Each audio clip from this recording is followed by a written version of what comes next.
συνεχώς να μάθουμε να κολυμπάμε. Εγώ δεν ήξερα ποτέ πώς θα κολυμπάω. Να μπορώ να αφεθώ, να επιπλέψω στο νερό σαν να είμαι ένα με αυτό ήθελα. Όχι να παλεύω με τα κύματα για να μην πνιγώ.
Ευλογημένη με γνώση και συνείδηση, αλλά καταραμένη με αυτογνωσία και αυτοσυνείδηση.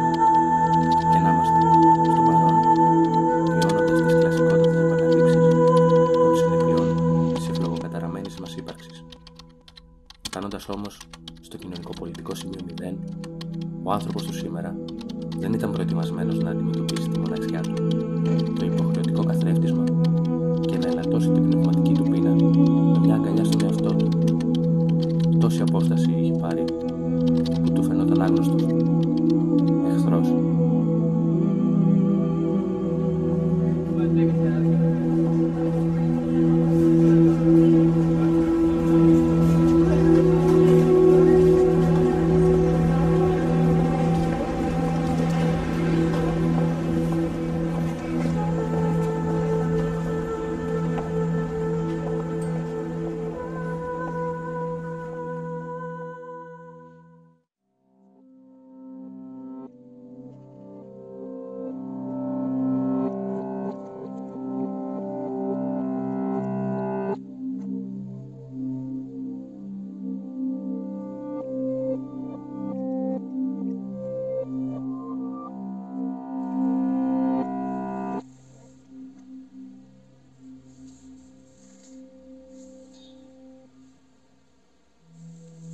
Άνθρωποι προϊόντα.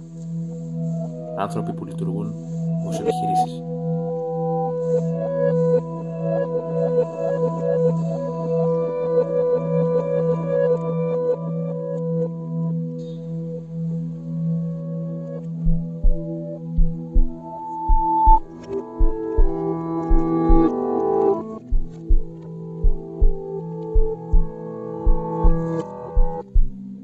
Και ειλικρινά δεν ξέρω πώς γίνεται να ζούμε τόσο κόντρα στη φύση μας. Πώς γίνεται ο άνθρωπος να πορεύεται με το μίσος, ενώ έχει τόσο ανάγκη την αγκαλιά και την τρυφερότητα. Πόσο κουράγιο έχουμε.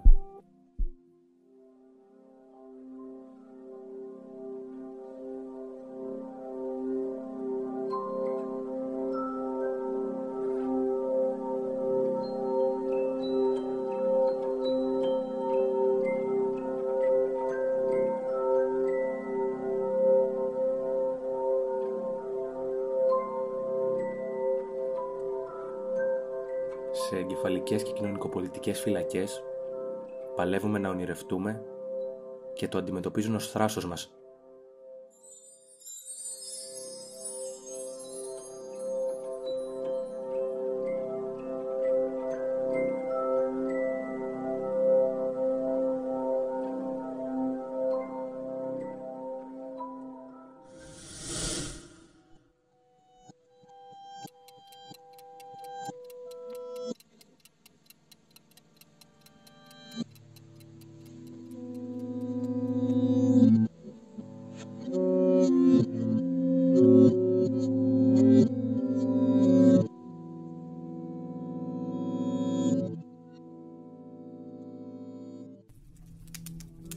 Η προσπάθειά μας να μην νιώθουμε τίποτα και απλά να υπάρχουμε θα αποτυγχάνει για πάντα.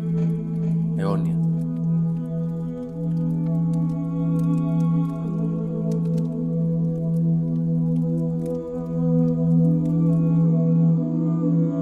Έχει πλέον μετουσιωθεί η οργή σε φόβο.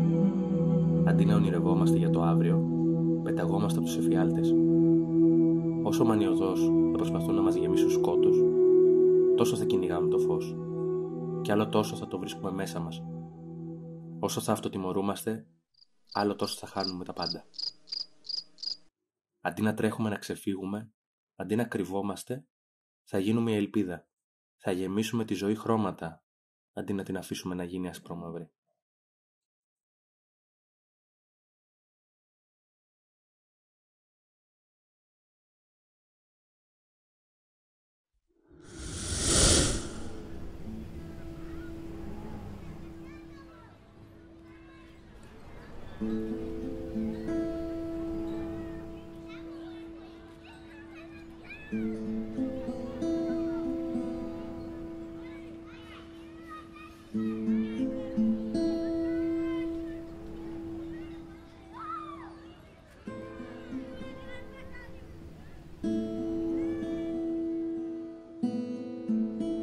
Σε ψάχνω στους ανοιχτούς ουρανούς και τις απέραντες θάλασσες.